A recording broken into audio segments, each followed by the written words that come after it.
announcing a sudden federal funding freeze before backing down in rescinding that order the very next day.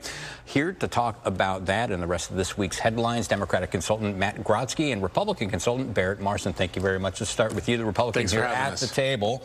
Donald Trump announces a sudden freeze on spending federal funds, rescinds the order, but in the meantime created chaos on the state and local levels. Yes, the memo was rescinded, but we don't know if the actions are rescinded. So look, Donald Trump is he's flooding the zone, right? And while Democrats are complaining about these three things and sort of, middling upset about these three things, there's four other things that people are missing because they're so focused on these other six things. So they are doing a good job of flooding the zone and creating chaos and getting some stuff done that he promised on immigration, for instance. But yeah, this whole freezing of funds and the Medicaid system, payment systems going down in multiple states, including Arizona, for a spell. It's creating chaos, and people are unsure of what's going on. And I think that's half the point. And what are you hearing from your Democratic leaders throughout the state, local levels? This is a situation, as Barrett mentioned, is kind of uncertain. We don't know how the Trump administration is going to react to this, but they were clear that they were doing this to try to send the message to folks to get in line and get in line with the executive orders that he had signed the previous week, specifically when it came to DEI and stuff like that. Well, Barrett's right that they are trying to flood the zone. Democrats in this state and across the country have been pretty clear that they're not going to have knee-jerk reactions to everything he tries to do, unlike the first term, right?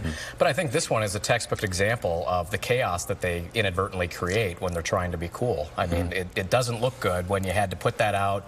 Your press secretary wasn't sure what was going on, and then, again, there's ambiguity on have they rescinded the memo? Is the order rescinded? And I think the question Democrats should be posing to voters, not just Dems, but independents and Republicans, is that what you voted for? To hurt Medicaid, to increase prices, to pardon January 6th cop beaters? I don't think that's what the intention was for a lot of the swing voters. So. Well, I mean, I think the voters did vote for a change agent again. Even though he was the former president, they wanted somebody different. I mean, did the message get through? Did he accomplish what he wanted to accomplish? Or people, is this freeze, this threat of it, and the potential actions in the future that are unknown, is that going to work? Is that going to get people more in line with what Trump wants? I do believe that voters generally said what was going on the last 4 years ain't working.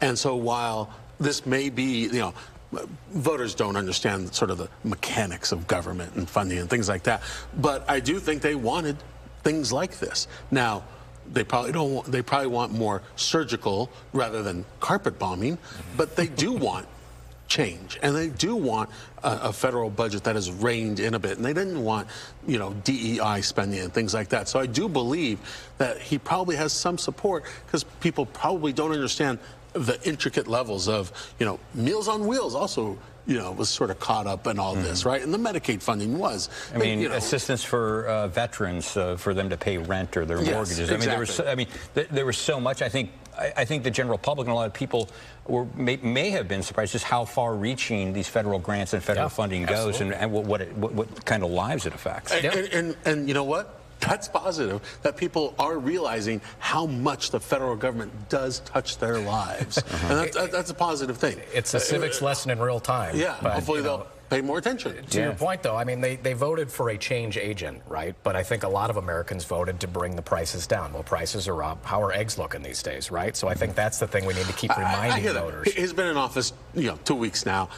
We'll give him, I think, more than 2 weeks to bring down egg prices, which obviously he's going to have to end the bird flu. The bird flu. If he wants to bring down the egg prices. But pandemics. We're digressing here. I do want to ask about the political reaction to all this. It seems like from this, Attorney General Chris Mays has kind of emerged as, cemented herself as the face of the resistance to the Trump administration for Democrats in Arizona, as opposed to Katie Hobbs, who was almost not seen after that announcement was made. I want to get your reaction for what Chris Mays did when she filed that lawsuit. I mean, she really made some headlines. I think what's been clear is that AGs have been lined up and ready to go. I mean, they were preparing for things like this back in December, but she took action as the Attorney General, whose job is to enforce the law, and called out an unlawful unlawful, unconstitutional executive order. I think as far as the governor's concerned, she's going to have a million opportunities to respond to things coming out of the White House. That's the nature of this presidency. You know, she's got to deal with a legislative session with two chambers she doesn't control. I think she's focused on governing, not reacting to everything out of D.C. Look, I think Governor Mays really, Attorney General Mays, I meant Attorney General Mays, really did, lead this effort here in Arizona. Should the governor have been more forward-facing on this? Well, I think the governor should have. I think she put out a tweet, which is how we, express our rage and fury. The basic idea is when you've got a governor in the presidents of the opposing party, you should do well in a midterm. Because you can kind of beat up on the White House and do all this other stuff. And she really wasn't that out there very aggressive, not like Mays was. She wasn't out there at all. Again, she put out an X post, but I didn't really see her take the lead in talking about the Medicaid fund or the Medicaid website and the payment portal there. I really thought she was going to start stepping up her criticism of Trump, because she's going to have to draw that. She's going to have a million opportunities to do that, as I mentioned. And she did send a letter. I mean, there's that she's going to go on. But didn't she was a strongly worded letter. Didn't she omit a couple of key congressmen? She sent a letter. Yeah, she sent a letter to the delegation and just left off a couple of members. Own family members have tried to forget him, so he's very forgettable. No doubt. Well, he's one thing. He is not forgettable. We're going to have to put a pin on this for right now and take a quick break. But when we come back, big shakeup in the governor's office. We'll take a look at the impact next on Politics Unplugged. So what's the impact of that going to look like? I'm bringing in the panel, keeping them here to talk a little bit about this. And Barrett, you've been an observer of the executive arts for a long time. I've done some good work, both as a reporter and a House staffer. You've done some good work. I've done some good work. I've heard that. Let's talk a little bit about this. The governor's office trying to downplay this, saying she was burnout. Their budget director wants something, but this is a major hit to the staff up there, because they just rolled out their budget 2 weeks ago, and you're in negotiations right now with the Republican legislature, and they have key negotiators on their staff who have been there for a long time and know the budget in and out. Look, other than the chief of staff, the budget director is the most important staff person for the governor. And Sarah Brown just really wasn't cutting it. First of all, I don't think Matt can deny that the last two budgets, Katie Hobbs's two budgets, are really Republican budgets. I think Democrats complained, in fact, bitterly last year that the current budget was, the governor gave way too much to Republicans. And that's part of staff. I don't think her staff truly gets the budget and able to negotiate. It's a very complicated, dealing with access, dealing with, billions of dollars in federal funds, and, they're very, closely earmarked. They can only be used for specific things. So it's very complicated. Education funding, very complicated. And so I don't think Governor Hobbs had the right personnel to go toe-to-toe with people at JLBC, the legislative budget arm, that they do have the years and years of experience. And even worse for the governor, Matt Gress, who used to head the governor's office of the budget for Governor Ducey, is on the House He's now a legislator, and he's on the Appropriations Committee. And you've got some other key staffers down there that we've known for a long time to know the ins and outs. He ran circles around Governor Hobbs and her staff when it comes to the budget. Yeah, and is the governor starting to feel some pressure about what she's done or hasn't been done for criticizing? We saw an editorial that she put out in the Republic, basically defending her record. It seems like she might be a little bit sensitive to some of the criticism, or might be getting worried about how she's being perceived by voters. I think the legislature and the session just began. I think she's making her case to voters again at the start of a new year. And going back to Barrett's other point, I don't think Barrett can deny that in electoral politics, I don't think the majority of voters are going to remember the budget director or necessarily even care or know that that stuff's going on. So I think politically, it's not a big issue, and it's going to blow over in time.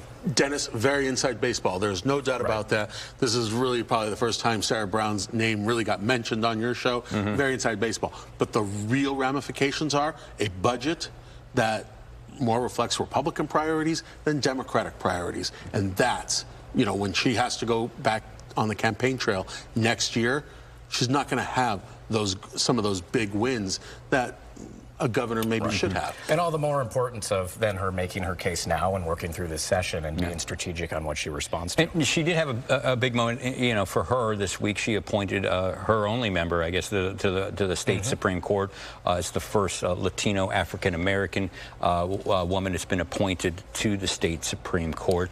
Talk to us a little bit about how that's being perceived and how the reaction to that, because she's seen as somewhat more conservative than the typical Democrat. Yeah, sure. I mean, I think it was a great choice, historic choice. I think what's important about it is it's the first time in, I think, something like 20 years where a Democratic governor's gotten the opportunity to appoint somebody. And while they're not lifetime positions the way we think about it as the federal level, it is kind of a legacy opportunity for her. In terms of the reaction, you know, unfortunately, the way, you know, the news cycle moves, not just locally but nationally, you know, it's very hard for people to catch wind of these things. So I think they'll have to remind some folks. Here's really the big idea here is that while first Latina and a Yuma resident or native of Yuma, which is great to have that rural perspective, it's one. And right now, I don't see on the horizon, if Katie Hobbs doesn't win re-election, where she'll get another. I don't know that she'll get to put her stamp on the court in a significant way. She gets one, but boy, one, that's not going to cut it for change. It's been the first appointment from a Democratic governor in, what, 2 decades? Yeah. I mean, Republicans have had that office since Napolitano. It's been a long time. So maybe you'll have us back 2 decades from now. Yeah, exactly. Let's make it. Let's make that appointment. We didn't get a chance to get to this last week because so much news has been coming out of Washington. I do want to talk. Flood the zone. I know. Flood the zone. I know. I do want to talk a little bit. We had an Arizona congressman, a well-known Arizona congressman, put his name in for potentially running for governor. I want to talk to a little bit about how you see Andy Biggs. He's a member of the Freedom Caucus, a very conservative member of the congressional delegation, running for this high office here in Arizona. I want to get your Democratic perspective about his chances. Sure. I mean, from our perspective, I wouldn't sleep on the craziness of MAGA primaries. We saw that Carrie Leak defeated Robeson last time around, despite Robeson being incredibly well funded. She's got what appears to be the soft endorsement from Trump at this stage, but Biggs and Trump do have a relationship. So I wouldn't sleep on the idea that it could be Biggs versus Hobbs next year. And when you say that soft endorsement, because Trump did say, like, if she runs, he would endorse Karen Taylor Robeson, but that's not a hard endorsement. We've also seen this president you know, flip and flop on endorsements. He has endorsed Eric for the Missouri Senate. There were 2 Erics running. He endorsed both, closer to home, he endorsed both Blake Masters and Abe Hamida, who eventually did win. But, you know, usually when he gives his endorsements, it's a full and complete endorsement. He only said, I'm going to back you. So, yeah, you're right. It is a soft endorsement. But I'll tell you one thing right now. Andy Biggs is not Carrie Lake. Andy Biggs cannot rally a crowd like Carrie Lake. So while he's a MAGA darling, and he's always been, I mean, he has a long record of being a conservative leader, I don't know that he can energize a rally like Carrie Lake. We'll have to wrap it right there. That is all the time we have this week. But be sure to join us next week